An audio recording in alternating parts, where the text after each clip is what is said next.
You sit across from someone who looks perfectly right, yet you feel a cold, hollow silence echoing in your chest.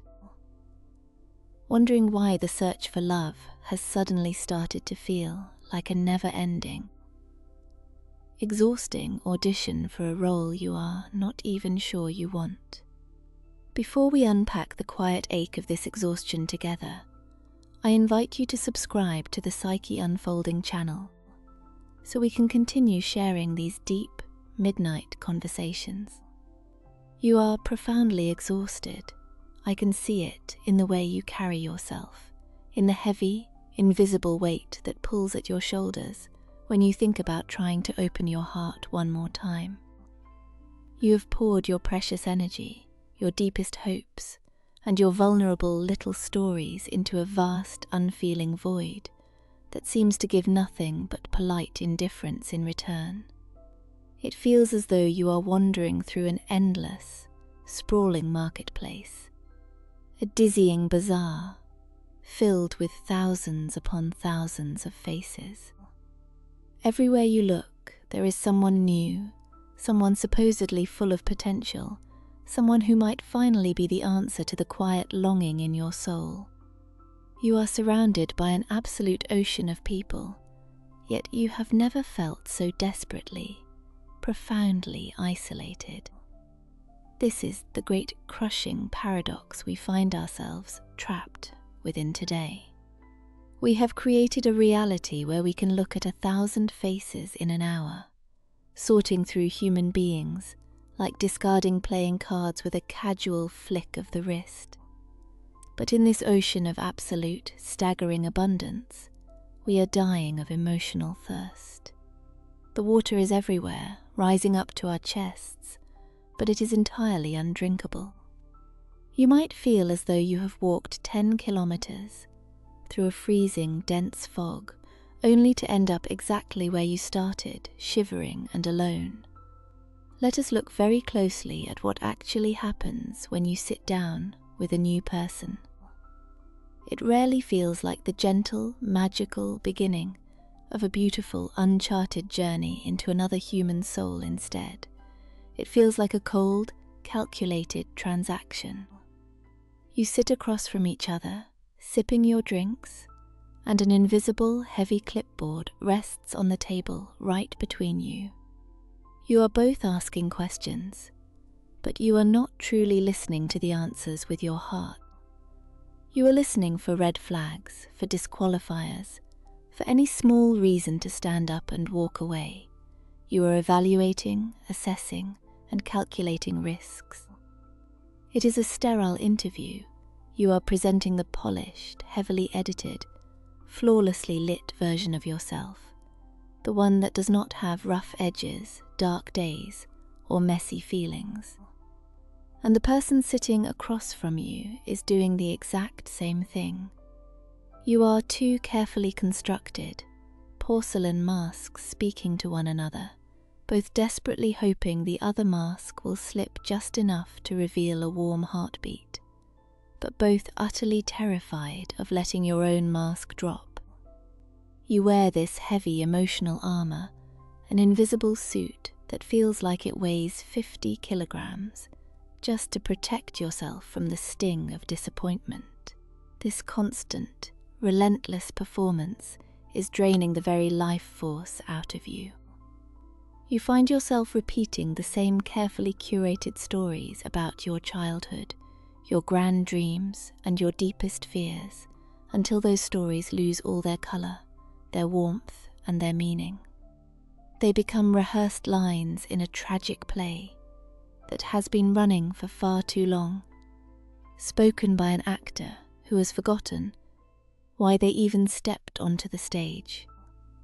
And then, inevitably, comes the vanishing you spend hours, maybe days or weeks, weaving a beautiful, fragile thread of connection with someone. You start to feel a faint glimmer of hope, a soft golden light at the end of a very long, dark tunnel. You let yourself exhale. And then, absolute silence, they disappear into the fog, leaving no footprints, no explanation, no closure, just an agonizingly empty, echoing space in your life. This sudden, violent absence leaves you standing alone in front of a mirror, desperately searching your own reflection for flaws. You ask yourself what you did wrong, what you said, how you could have been better, prettier, smarter, or more interesting. You internalize their silence and forge it into a sharp weapon against your own self-worth. You begin to believe that you are a house with a cracked foundation, fundamentally broken, inherently unlovable, and destined to be vacant forever. But I need you to stop, take a breath, and listen to me very carefully right now. It is not you. You are not broken, and you are not unlovable.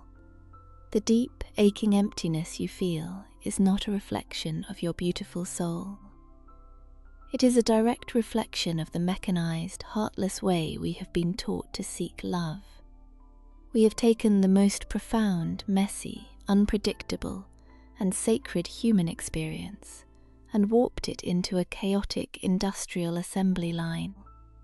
We are trying to find a wild, untamed, breathtaking forest by walking up and down the fluorescent, sterile aisles of a massive warehouse. We are trying to find poetry using the rigid, joyless rules of accounting. Think about a person walking down a seemingly infinite hallway with 10,000 identical doors.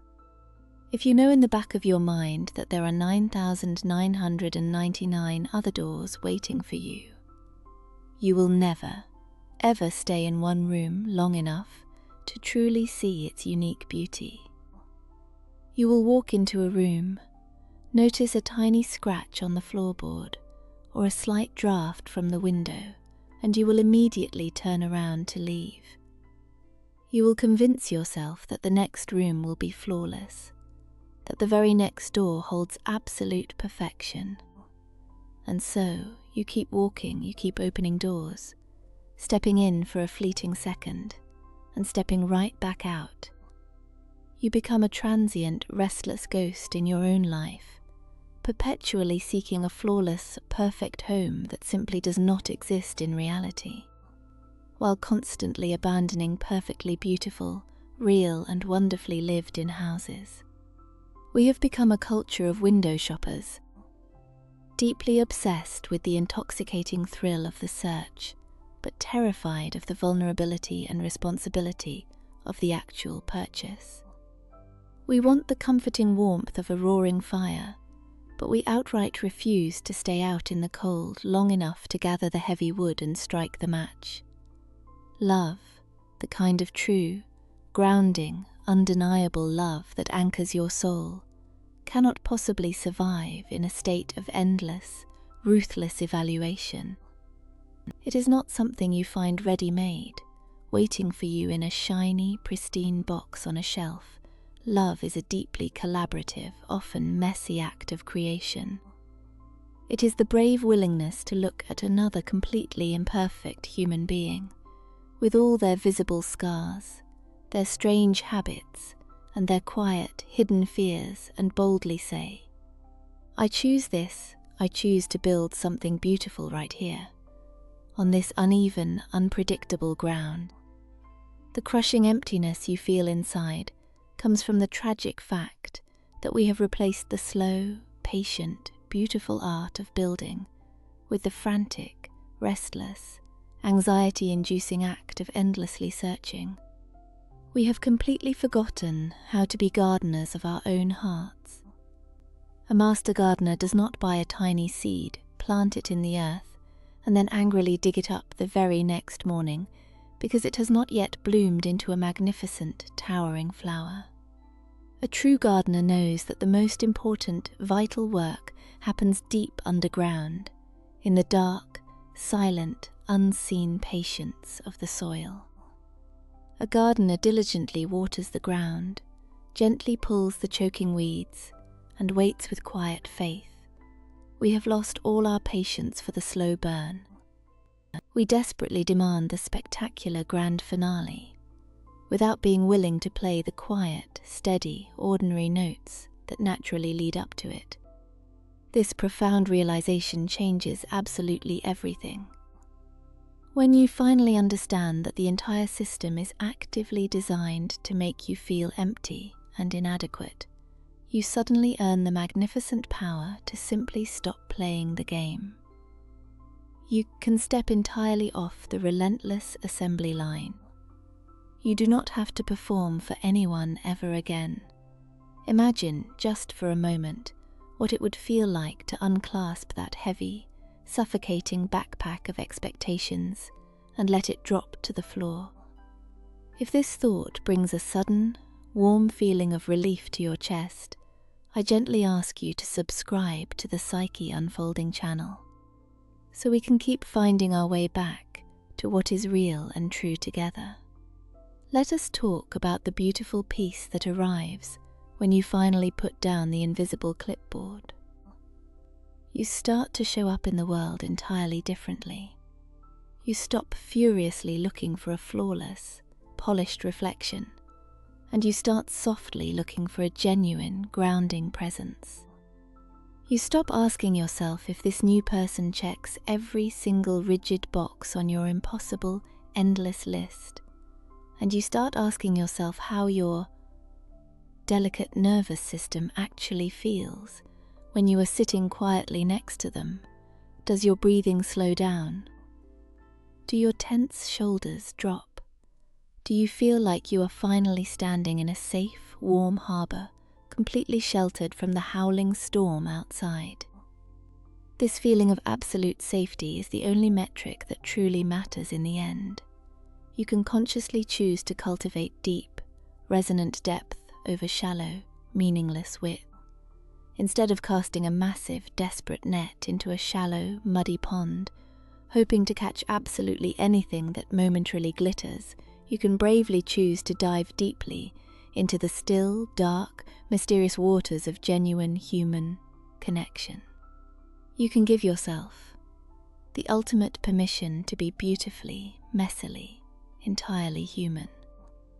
You can show up and simply be the tired, hopeful, gorgeously complex person that you already are. You can let the quiet silences breathe between you without rushing to anxiously fill them with meaningless, nervous chatter. You can observe the other person not as a candidate applying for a high-stakes job, but as a fascinating, intricate, breathing puzzle that you are in absolutely no rush to solve. When you intentionally stop searching for the perfect person, you miraculously create the open space for a real, breathing person to enter your life. You begin to deeply understand that true compatibility is not about finding a mirror image of yourself who shares every single minor interest or possesses the exact same temperament. Real compatibility is about finding someone who is willing to bravely navigate the dark, terrifying storms with you. It is about finding a fellow traveller whose strange eccentricities beautifully complement your own. Someone who is willing to stay in the room and talk softly when things get impossibly difficult. The path to finding this kind of profound, anchoring love requires you to boldly build an impenetrable fortress of self-love. First, when your own quiet company becomes your favourite sanctuary, you no longer desperately seek a partner to rescue you from the jaws of your own loneliness. You instead seek a partner to simply share your overflowing completeness. You become like a sturdy, incredibly deep-rooted oak tree in the middle of a vast meadow.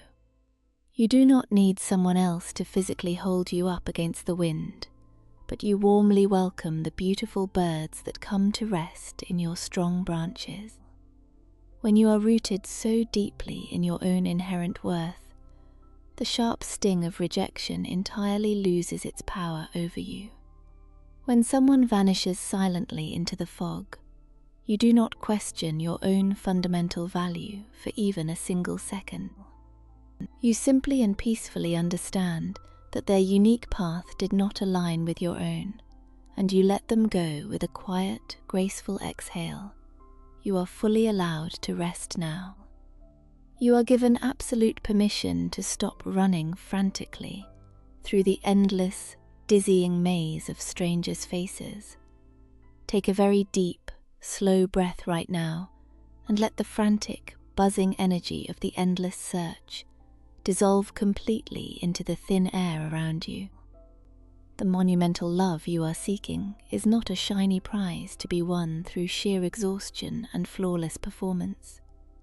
It is a quiet, steady, eternal flame that will naturally ignite when the time is perfectly right, in a space that is completely cleared of heavy expectations and filled only with soft, undeniable authenticity. You do not need to be one fraction more than you are right at this exact moment. You are entirely enough, exactly as you are, sitting there, simply listening to the sound of my voice. The cold emptiness is finally leaving you, being replaced right now by a warm, solid, unshakable certainty you are deeply grounded. You are incredibly safe, and you are finally ready to let love unfold in its own magnificent, unhurried time.